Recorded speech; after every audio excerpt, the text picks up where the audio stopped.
Klay Thompson not even taking the phone call and bouncing to Dallas. Now, it's easy to be a Dallas fan and get wrapped up into all this. But to what extent do we get wrapped up into this, especially if you're a Dallas fan? You're talking about Luka, who is a phenomenal player. You got Kyrie, who was phenomenal in Cleveland, kind of went down his rocky road, kind of rejuvenated himself in Dallas, but he's had injury issues. He had injury issues all the way back to Duke. He has had kind of off-the-wall stuff here at times, but he's also an aged veteran. He's been around a good hot minute, just as long as you're talking Klay and all them as well. And then you got Klay. On the same notes, has been dealing with injuries on the latter part of his career. He's getting up there in the age. So how excited do you really get adding Klay Thompson? Is this going to be Klay and Kyrie splitting duties? Are you going to have both of them on at the same time? Like, I'm curious to how this is going to affect everything. It would be one thing if it was his Klay in his younger prime time, but now you're getting on the very late part of his prime, but the later part of his prime, but the more so the very later end of his career, as he's been in the league at least double-digit years at this point.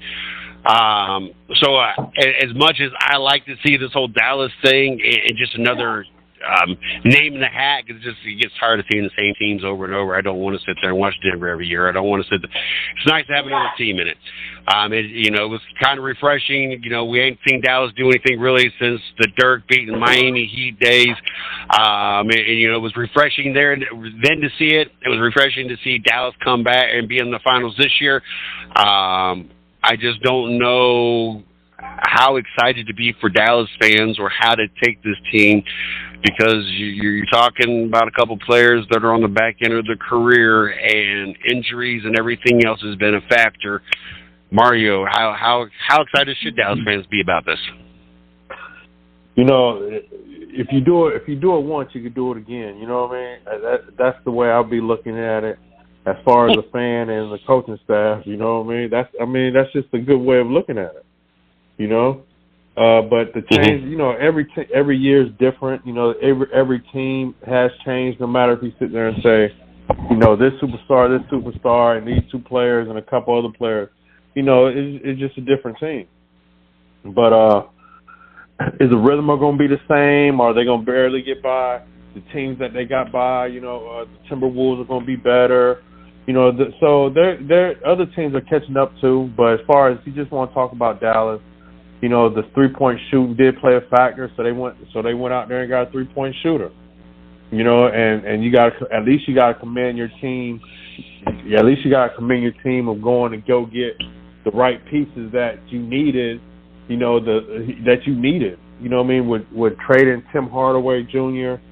Freed up a lot of money.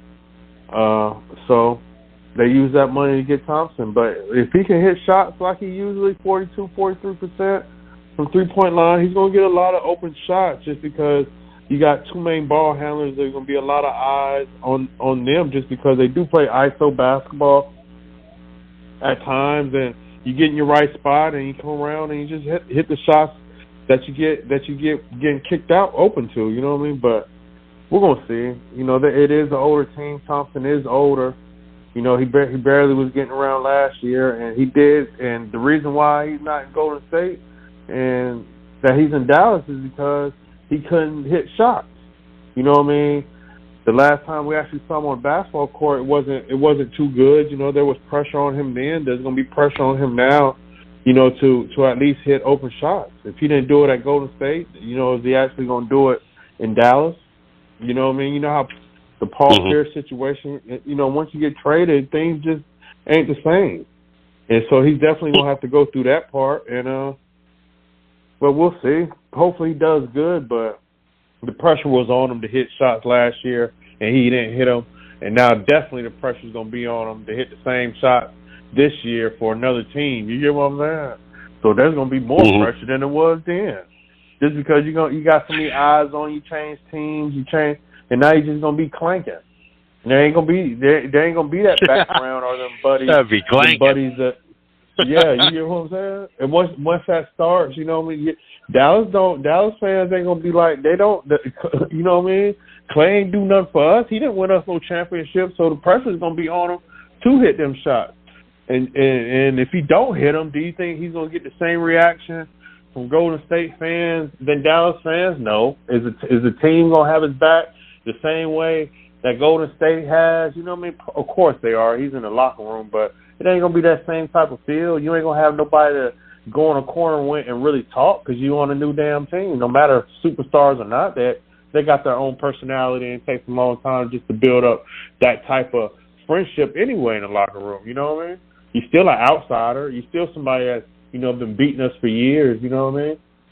But he got to hit open shots, and if he don't, then he's gonna have a lot of pressure on him. He had pressure on him last year. He's gonna have pressure on him this year. Hopefully, he can handle it.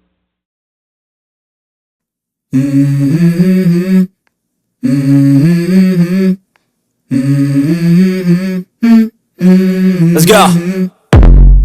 I wake up to a little bit of drool on my pillow, feel like it's gonna be a bad day. Yeah, I'm tired of shit, and the coffee ain't hit yet, damn, ain't that great.